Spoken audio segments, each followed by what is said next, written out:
Well, welcome to this edition of Sovereign Nation TV. I'm John Matthews.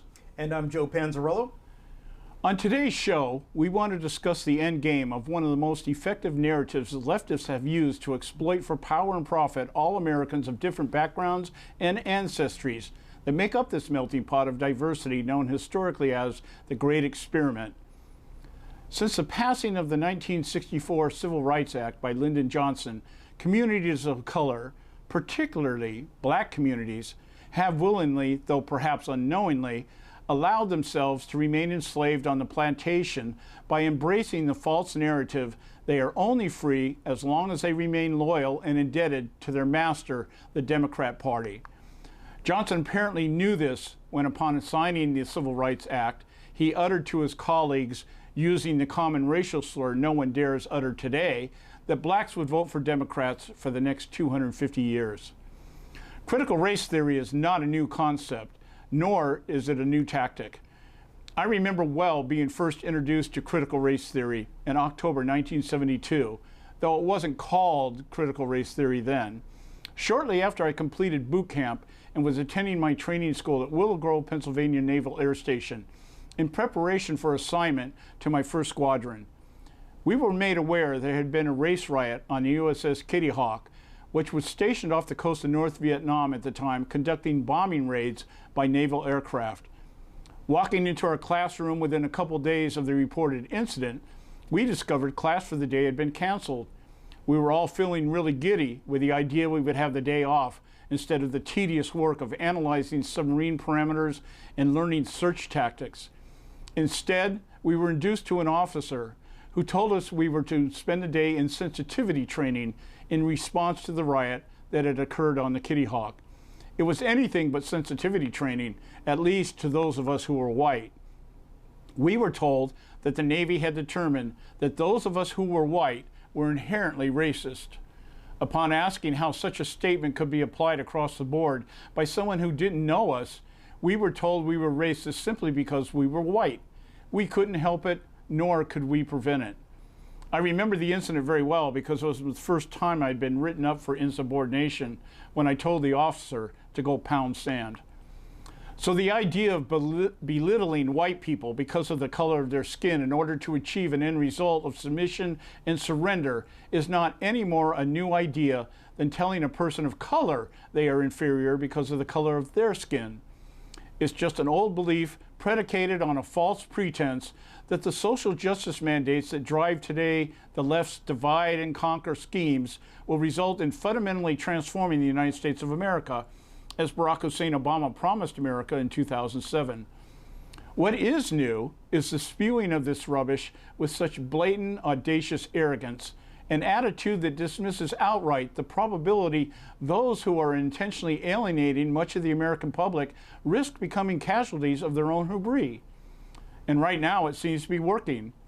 Much of white America stands motionless, like a deer in the headlights, questioning as to whether or not white privilege is truly an epidemic on par with the Chinese Wuhan virus and climate change. The mere idea that someone who doesn't know them from Adam would slap the racist label across their forehead like the mark of the beast has all but eradicated any trace of reason and self-esteem among much of middle-class America. On the other hand, we see white kids of all ages answering a call to arms against white America. They are being taught and led by academic morons to denounce their own heritage, degrade and hate their own parents, while burning down anything that represents any semblance of pride in their status as Americans. Another thing that seems new is the growing alliance between patronizing elitists of Anglo-Saxon descent who stand arm in arm with a growing entourage of non-white elected representatives, celebrities, and corporate heads in much the same way black slave owners stood shoulder to shoulder with white slave owners to protect their investments and fortune during the American Civil War. The halls of Congress, state legislative bodies, and city halls are becoming increasingly occupied with those of every engendered color, creed, religion, and sexual orientation willing to participate in the indoctrination of their respective interest groups to become willful subjects of the very institutions of systematic racism they decry as all that is evil about America. That is the dirty secret of critical race theory, the replacing of one form of systematic racism with another at the expense of our republic, its constitution, American exceptionalism, and our way of life. To hear advocates of CRT, you would think it's a rather harmless exercise in attaining equality. Kimberly Crenshaw, a law professor at both UCLA School of Law and Columbia Law School, and a central figure in the development of critical race theory, said in a recent interview that critical race theory just says, let's pay attention to what has happened in this country and how what has happened in this country is continuing to create differential outcomes. Critical race theory is more patriotic than those who are opposed to it because we believe in the promises of equality. And we know we can't get there if we can't confront and talk about honestly about how inequality has affected America. Sounds innocent enough, right? Perhaps even somewhat inconsequential in the scheme of things. I mean, who doesn't want equality? Isn't that what America is about? Life, liberty, and the pursuit of happiness? Isn't this the fundamental tenet of American thought and reason? As I often remark when talking about status and their motivation when advancing progressive paradigms, the devil is in the details. Critical race theory is an academic discipline formulated in the 1990s. It is founded on the intellectual framework of identity-based Marxism. The phrase you may be more familiar is cultural Marxism.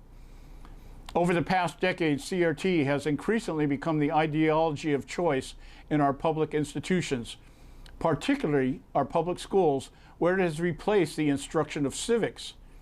It has wormed its way into government agencies and corporate human resources departments in the form of diversity training programs, human resources modules, and public policy frameworks.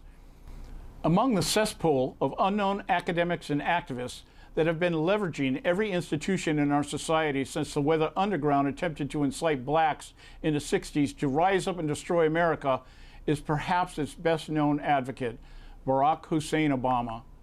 Obama is an admitted Marxist. In his first book, Dreams from My Father, he states, "To avoid being mistaken for a sellout, I chose my friends carefully. The more politically active black students, the foreign students, the Chicanos, the Marxist professors, and structural feminists." Obama's title of his second book, The Audacity of Hope, in which he recognizes his pastor, Jeremiah Wright, as a mentor who, through a sermon of the same name, actually inspired the title of his book, was called The Consummate Marxist by Black Liberation Theology's creator, James Cone. Cone has stated outright that Black liberation theology is founded on Marxist ideals. Examining further the doublespeak of the critical race theory narratives are textbook lessons on deconstructionism. By hiding behind such phrases as equity versus equality, social justice versus reparations, and diversity versus affirmative action. Statists attempt to make us believe it is our inherent white privilege that prevents and even prohibits any person of color, religion other than Judeo-Christianity, or sexual persuasion other than heterosexuality is the one thing that needs immediate eradication at any and all costs. This includes violence, ostracizing, sequestering, and destruction of anyone who dare ask, "What the hell are you talking about?" I believe it's extremely obvious Obama has himself profited from the selling out of those he claims to champion. His purchase of a $13 million home in Martha's Vineyard, an island for the very rich, mostly white elites, clearly proves the old adage, actions speak louder than words. Critical race theory for profit. Think of it. Perhaps inspired by envy of those who have attained power and wealth through white privilege? One can only speculate if this is what Obama means in his latest book, The Promised Land. Stay with us. We'll be right back.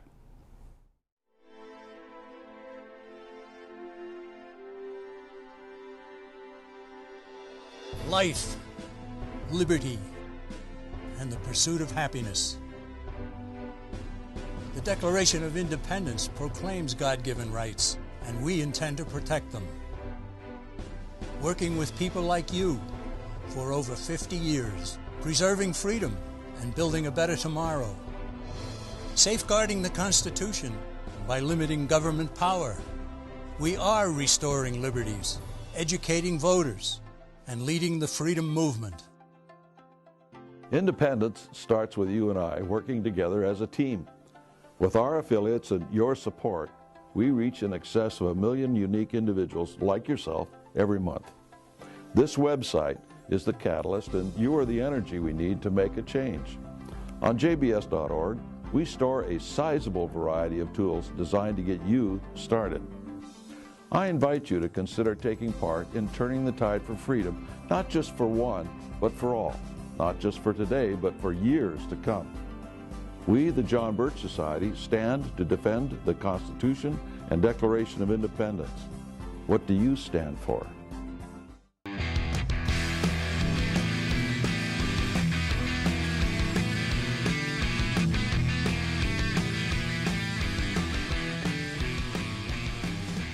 Well, welcome back to this edition of Sovereign Nation. We're glad to have you join us this afternoon or this evening, depending on where you're at, what time zone you're in. I'm John Matthews. And I'm Joe Panzarello. And we have with us a very special guest today.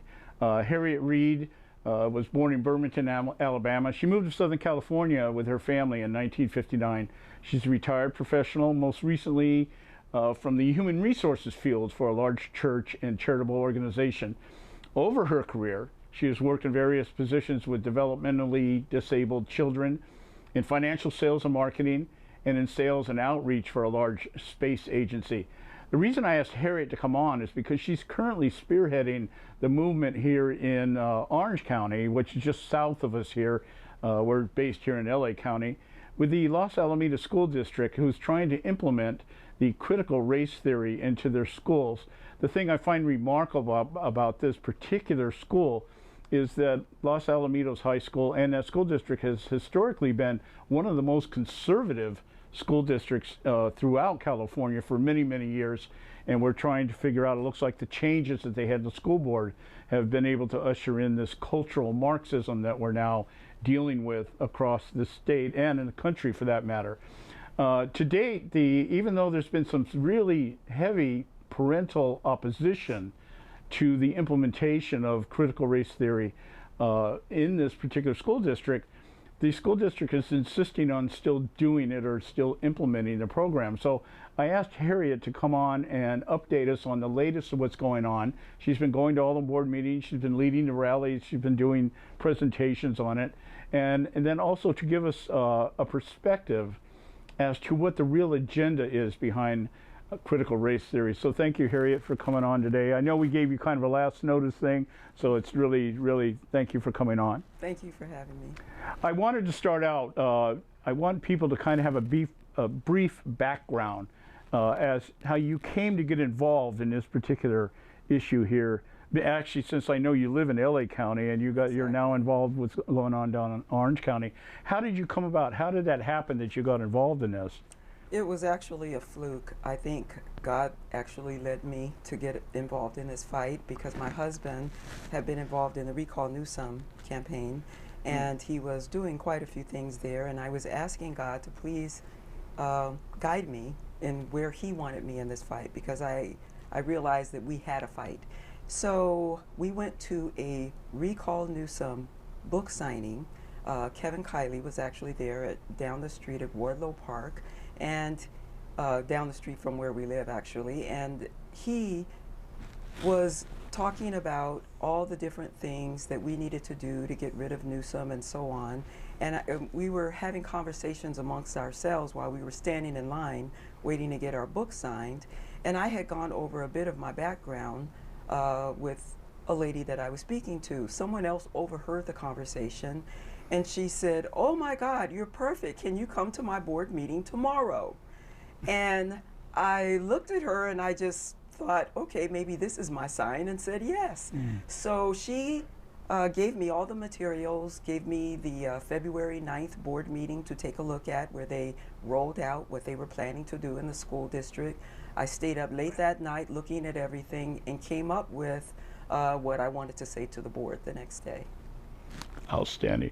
And what was your first experience like stepping into that? I mean, if you're like most people, you know, just from what you're telling me, and this is the way activism is kind of taking hold here in California, is that people who normally haven't been involved in anything just kind of either run across something or God lays something in front of them, and all of a sudden it kind of inspires or incites, depending on who you are, what you want to get involved in. So what did it feel like, the first board meeting you went to? What was your impression? I was very nervous, and I also thought to myself that I was going to be helping them to look at this curriculum a little bit closer. We really actually thought that the board had no idea what they were trying to implement, and that we were going to be helping them to determine that this was really toxic, and maybe a different perspective would help. And that was what my friend really thought. She said, you know, oh, you'll be perfect. You'll be able to explain to them exactly how bad this is and why it's not even true. And so I went in there very naively, thinking that we were going to be helping the board out to come to a conclusion that they were actually thinking about whether or not to implement this curriculum. Unfortunately, as time went on, we found out that that wasn't true at all. So you went in thinking that you were actually going to ask for some kind of representation, to find out that they were already moving with this, and it was actually you and the public that was not aware of what was going on. Exactly. The train had left the station, kind of thing. The train was pulling into the destination, and we didn't know that. It was that close, and we were completely steamrolled the entire way.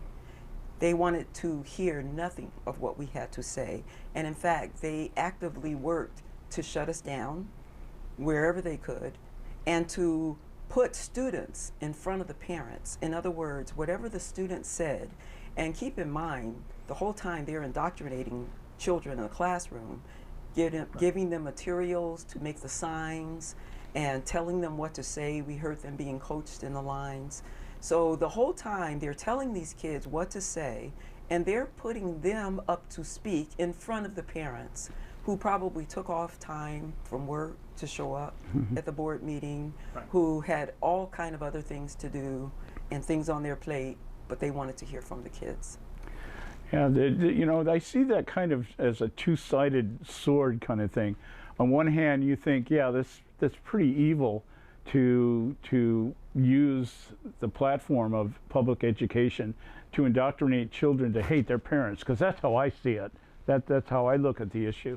But on the other hand, if we're really honest and really truthful, is it not the parents' fault for not knowing what was going on in the schools? I mean, that's how, I don't want to throw stones at anybody, but it's kind of like the positive side of this is that I see, oh, now parents are actually looking around saying, wait a minute, what else has been going on in these schools that I'm not aware of? Exactly, John. Well, they're paying more attention to what the kids are bringing home. Right. Yeah. I think that that is part of it, but I have to say that the parent that brought me into this was a very active parent. Okay.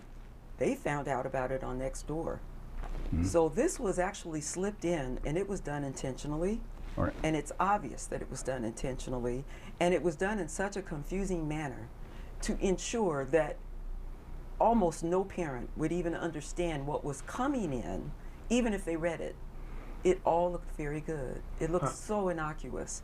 It was as though you were thinking we're going to be sitting around singing Kumbaya and everything was going to be wonderful. Right. But when you dug into it, you knew that there was something nefarious about this curriculum, and that it was done specifically to divide people and to create chaos in people's homes. So I have to say, on the one hand, yes, we've all been pretty complacent for a while, but on the other hand, this was done in a very nasty way. All right. And I think most parents didn't see this So most coming. parents, even if they were involved with what was going on with their kids, probably this might have slipped by them I think it because of did. the way it was slid in under the rug Yes. kind of thing. Yes. That makes sense. That makes sense.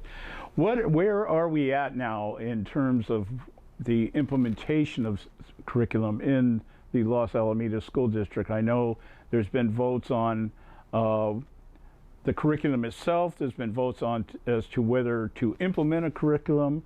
You know, it kind of goes back and forth. I get a little bit confused by it sometimes because I think, oh, okay, they're going to be voting on whether to do the curriculum, and I find out, no, they're actually voting on what kind of curriculum is going to be used, that kind of thing. Where are we at right now with this? To put it in a nutshell, everything's been voted in, and let me tell you what that is. So Los Alamitos has a four-pronged approach. The one prong was ethnic studies, which they're labeling as an elective. So ethnic studies course, social justice standards that would be implemented K through 12.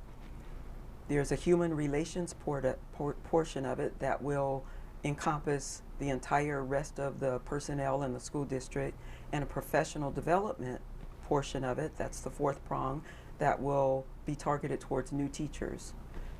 It's all been voted in, including the curriculum. How they're going to implement the curriculum, especially with regard to the social justice standards, is still a mystery.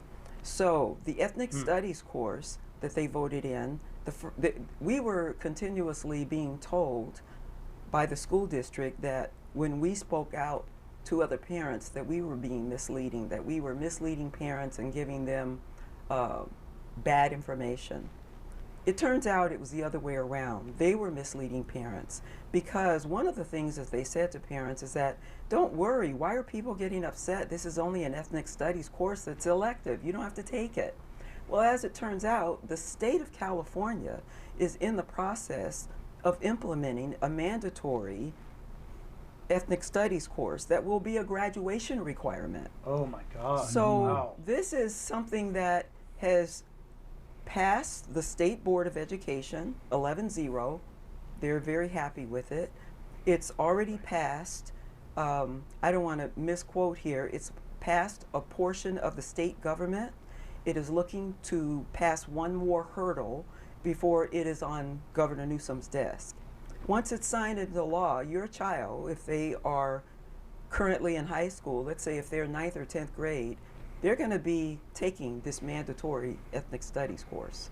And you could just imagine that, since the idea, the way the left operates on issues like this is to do things as quickly and fast as possible, it's going to be, I would think, pretty much a piecemeal kind of thing, as it's going to grab here, grab there. And so we're really not going to have any oversight as to actually what's, in the same way that the curriculum was snuck in, I imagine the elements of the curriculum will also be snuck in. Somebody will pop up with something, oh yeah, and everybody grabs it, whatever the hot thing is today, you know, white fragility, you know, that kind of, okay, yeah, that's a best-selling book. Let's pop this in front of our kids and talk about how white people are afraid to talk about racism. But that's a great point, John, is trying to get these things passed through quickly to try to reduce the amount of opposition that could potentially.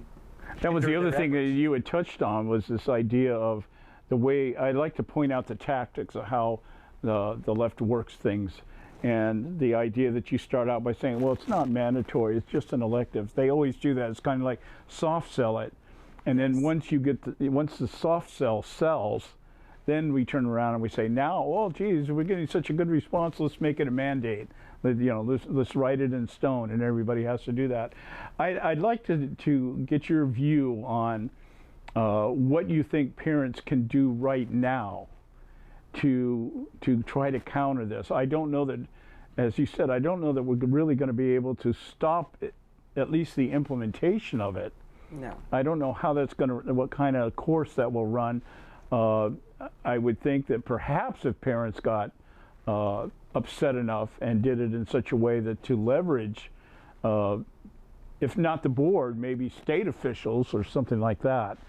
But now that the kids are going to be forced into this stuff, what can the parents do to counteract that? Do you have any idea with that? Well, my first suggestion would be, if you're able, pull your child out of school. That's what I would do.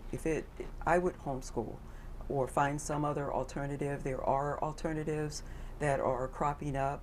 I know that Cornerstone Church, for example, has been having meetings to inform parents about some of the availability of other methods. And homeschooling doesn't mean that you have to necessarily stay home with your child every day, they have other things that are being developed to help parents so that they homeschool, say, in partnership with other parents that are homeschooling. So there's some other options. So that if you were able to do that, hands down, I would say that's your first option. But if you can't, I would certainly make sure that I spoke to my child every day, every single solitary day, to find out what happened in school, what they learned, what was said. And I do it in a pleasant way, but I would certainly have that conversation every day. I would make sure that I meet my child's teacher. I would try to find out from that teacher what type of training they had on culturally responsive instruction, which is what they claim they're teaching. They are adamant that they're not teaching critical race theory. We know that this isn't true, but they call it whatever they want to call it, culturally responsive instruction. Find out what training that teacher had and how they plan to implement the social justice standards, since it is K through 12, every single subject. And I would also ask to see the lesson plans. These are things that parents have a right to ask for, and they should be received within a reasonable amount of time. I do understand that parents also have the right to actually stand in a classroom while they're teaching. Am I right about that? Yes, they do have that right. However, any smart teacher would assure that they don't say anything that's disruptive or divisive or anything like that while a parent is standing there. So I'm not gonna, there are some teachers that haven't been smart enough to hold their tongue. I mean, we saw this during the pandemic. We saw the Zoom classes where all kinds of things came out that parents would have never imagined that were happening in the classrooms. And for that, I'm grateful, because it really did show a lot of the things that we have to look forward to when critical race theory has been implemented. Because even though it has not been in Los Alamitos, critical race theory, it has been running rampant in every urban area probably in the country. I know Los Angeles Unified School District, Long Beach Unified School District, those school districts have had critical race theory for quite some time. They might not call it that, but it certainly is critical race theory. In line with that, you and I had a conversation before, and I was really intrigued by it, and I wanted to hear more about that. The idea, or what you had stated, was that to a lot of parents and to a lot of people right now, this critical race theory seems as something that has just kind of sprout out of the ground, just, you know, it just happened kind of thing. And as you so, I think, accurately pointed out, is that we've had this type of teaching going on to certain degrees in certain districts for quite a while. Here in LA County, you had mentioned to me that this type of teaching has been going on for, I believe you said, decades. At least a decade, and probably more. I know that there are certain people, for example, look up Tolteca Cotton. He's one of the people who has been involved in the state model ethnic studies course.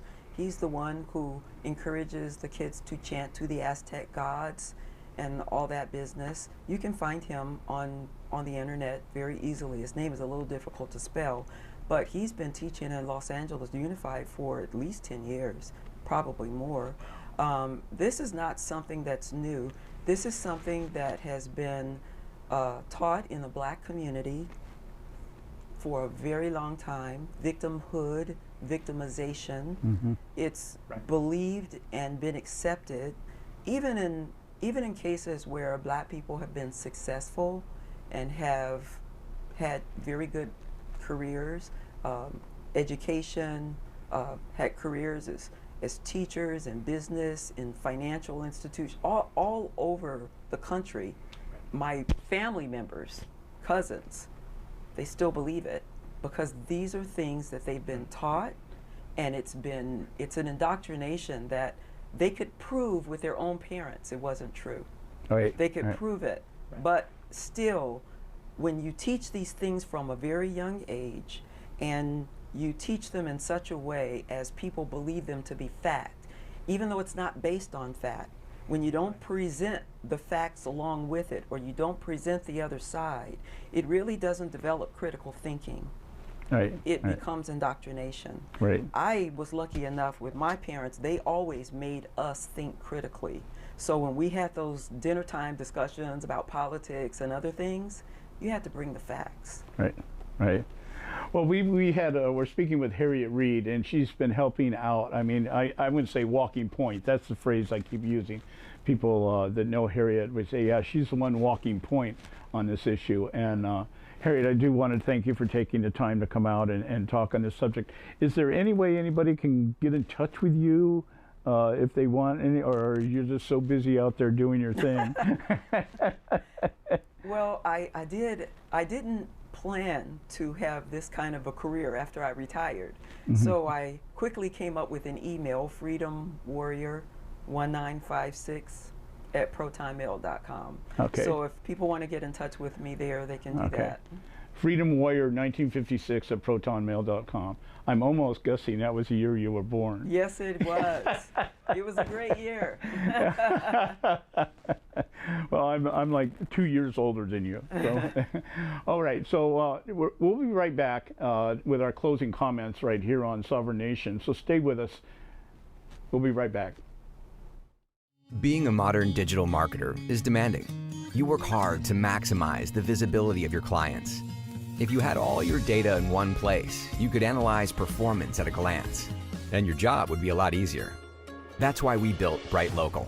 We create a location dashboard for every client you manage and aggregate critical local SEO data, such as search rankings, local business listings, Google My Business, customer reviews, and social interactions. It's why over 3,000 SEO professionals trust us. Start today with a fully featured 14-day trial. Bright Local, making local SEO simple.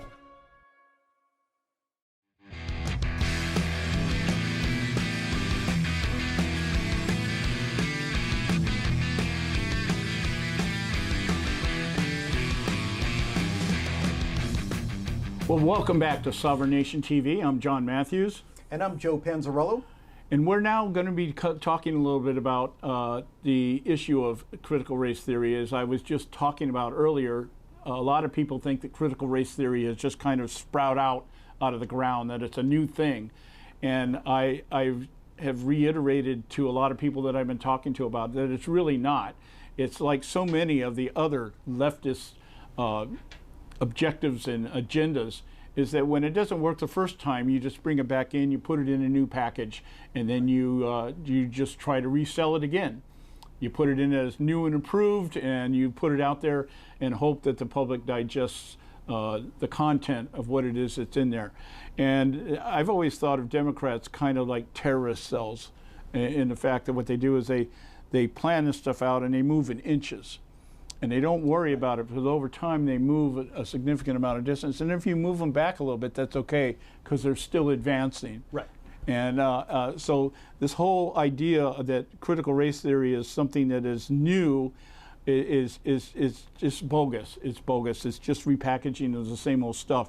And that is that for some reason, the champions of minorities in this country, and now even have spread it into the gender preferencing crowd, is that if you're not anything other than a white Christian male, you really don't have a chance at anything happening in life. What's your take on that, Joe? Right, more right. I was blown away when I learned, especially, I appreciated in your monologue as well, that I had no idea that something like critical race theory dated back so far. You used the illustration of 1972 in your personal experience in the Navy. And I was in the same boat recently as a lot of citizens, in that I thought that something like this had just recently crept into the schools and was just recently adopted in the curriculum in the schools. And I was wrong. Yeah, I just learned this the other day, and I think when you weigh it against what's being brought into the schools now in terms of these various curriculums, disguised as something other than what they are, and that's right. The soft selling of it is, we're just studying how minorities contributed to history and this, that, and the other. Well, I've looked at some of these critical race theories lessons, and I can unequivocally tell you, it's not about how blacks played into the history of America, or the Chinese or the Irish or anything. It's how white men, Anglo-Saxon white men, basically oppress everybody and take everything. But I just learned the other day, I was not aware of this, that in 1974, the instruction in civics was removed from high school curriculum. That was 2 years after I graduated. Wow. And I just, now that makes sense to me. I look at this and I go, now you understand, we pull out the traditional teaching, and then over time we begin to teach something else. Right. And so it makes, now it makes complete sense to me that when you talk to people, you know, in that age bracket under 40 or below, and you start talking about history, and you talk about government structure and things like this, that people just don't even have a clue as to what it is you're talking about. No, they don't, because it changed from proper education of history and civics to some sort of propaganda that infiltrated the schools at some point. And instead of educators telling these kids and teaching the kids how to think, they're told what to think. Right. And it's a total manipulation of history and civics and the proper way to teach children. I remember my civics class. We had the civics instructor. I remember this guy yesterday. His name was Mr. Autry. And he was, in the eyes of all the students that were in his class, as a really peculiar person. Okay. Because of the fact he was a civics teacher. He was extremely politically active. And I would say, for all intents and purposes, he probably was a socialist. You know, in those days, we didn't really differentiate between it, but his way of expressing himself, and now looking back on it, and said that's probably what he was. But what I really liked about, I remember what I really liked about his class was that he would not give tests. And since in my class, we were all academically advanced students, and we were all looking for that GPA, you know, and what we could put on our SAT resume and everything else. And so I remember some of the students complaining, well, how am I going to get a grade if you don't test me? And his answer was, first, if I gave you a test, you wouldn't pass it. Second, you score in my class by participating. And so when I come in with a discussion, if you participate in the discussion, you will get an A. And if you don't, you will get an F. There was no middle ground with this guy. And I remember that being such a radical train of thought for that day and age. I mean, back in those days, the big political battle was whether we could have sideburns or not. You know, that was the big thing. The sideburns had to be cut off at the bottom of the ears. And no, some guys wanted to grow, you know, we were all hitting our peak in puberty. We wanted that hair on our face kind of thing. And I just remember how remarkable it was, because that class made me want to pay attention. I was like, what's so different about this, that this guy is actually approaching it from not just a strictly choose A, B, or C, or none of the above, to actually being able to hear, take it in, process it, and then articulate it back out. And I understand that is basically the premise for critical thinking, not critical race theory, but critical thinking, how to reason and how to make judgments. Exactly, exactly. That's what matters. Not this propaganda and everything that's associated with this critical race theory. I mean, it goes back to what you were saying earlier, John, about how these things are repackaged and they're resold to the people that have to implement something like critical race theory, whether it be an administrator in a school or a principal of a school, all the way down to the faculty and filters down to the teachers that are responsible for being in front of those kids with this message. And whether or not it's bringing kids together and allowing them to learn in new and inventive and creative and positive ways, or is it contributing to them somehow feeling divided and looking at their fellow students in a very divisive way. And that's exactly what is going on right now with critical race theory. Well, when you think about it now, I know that in a lot of schools in this day and age, teachers, and I think some of it has to do with the class size. You know, the classes get too big and teachers can't really pay attention to what's going on. And what they've done is they've learned to teach in groups. They put the students in groups. Oh, yes. And right.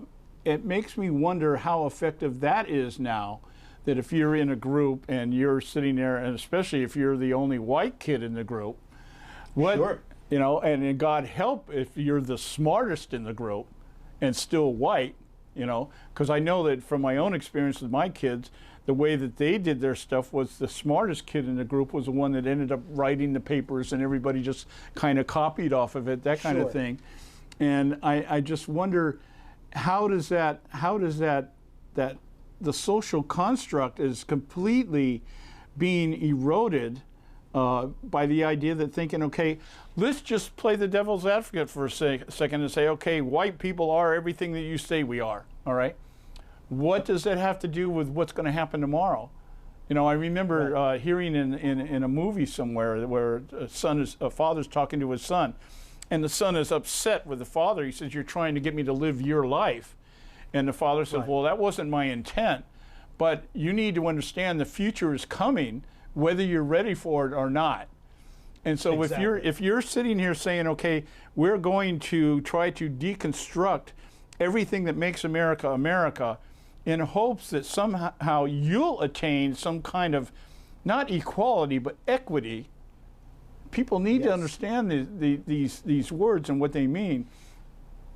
Then actually all you're doing is you're further crippling these kids, because what is it when you're expected to attain something and you don't? Right. Rather than say you have the opportunity to achieve, but you may fail, and come back with equity, which says, no, we mandate that you have to receive equality, and you don't get it. Right. And especially like if you're let's say you're discriminated against within your own racial makeup. You know, where you're kind of, you know, I mean, that happens. So it does. It just seems like such a chaotic thought process. And I can't help but think that the chaos is to an end of making people feel have such low self-esteem and such faithlessness in their own abilities to destroy hope and just simply submit yourself openly to the government, and the government just says, go here, do this, do that. Right. And you just go along. It's like that movie. You ever seen that movie called Idiocracy? No, I never did. Oh, you should watch that movie. It's a great movie. It's about a guy that gets frozen for 500 years and comes back and finds out that intelligence in society is completely gone. And instead of democracy, it's idiocracy. And it's interesting. Just, you have to see the movie to do that. I don't want to get off on that movie, but it's really funny. Pretty funny movie. The President of the United States is a black gay WWF wrestler. So that's how crazy. He walks around with an AR-15 everywhere he goes. Oh, that's crazy. No, we've got to look Just that really up. kind of good stuff here. Anyway, as we're coming here to the end of our segment here, I think this is what makes me so grateful that we have these organizations that we're a part of. Absolutely. The Eagle Forum and John Birch Society and some of the other organizations that are out there that have just been fighting the fight for decades. I mean, right. The John Birch Society was formed when I was like 4 years old, that kind of thing. What is it that you want to share about these organizations? Because I know you're constantly talking out in the public realm about how these organizations run. I'm more about the topics themselves. We are actually. I mean, the John Birch is just like Eagle Forum. I mean, we're an issues-based organization. You and I talk all about the issues all the time and where people should land as far as their position on those issues, all right? So as constitutionalists and conservatives And people with morals and good principles, we're looking at something like critical race theory as something that is absolutely damaging and evil to its core, especially when you talk about implementing these things into the minds of children and trying to manipulate their behavior and their perspective in life. Just recently, the New American came out. The New American magazine is the product of the John Birch Society, and we came out with this fantastic special education report. So we've got numerous articles in this issue, written by people like Alex Newman, written by Dr. Duke Pesta, the academic director of Freedom Project Academy, and this is just going to be one of the biggest issues of the year.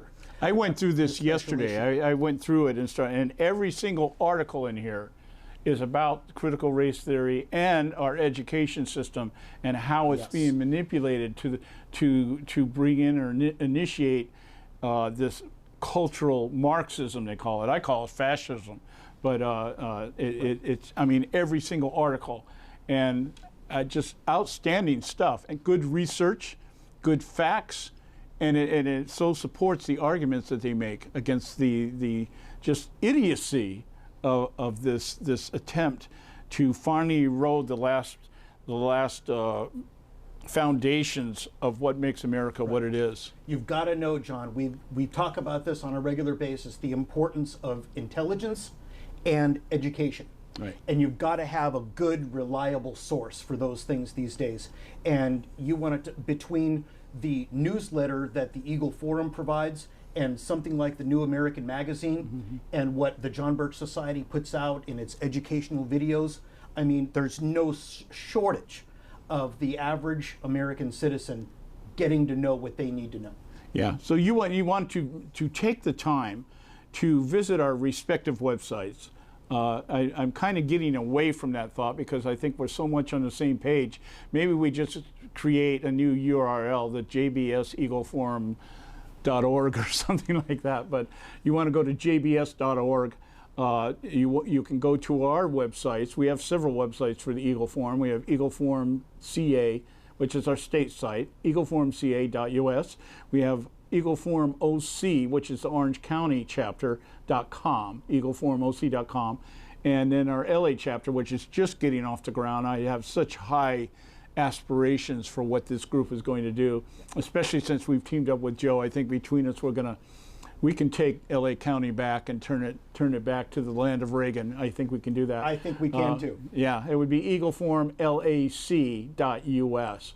So having said that, we're going to sign off for this edition of Sovereign Nation TV, and just remind you that education, information, and empowerment are the answers. It's what made this country great, and it's what will keep it great.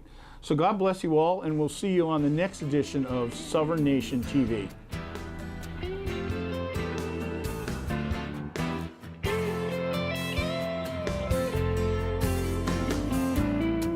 Long ago, up on Bunker Hill,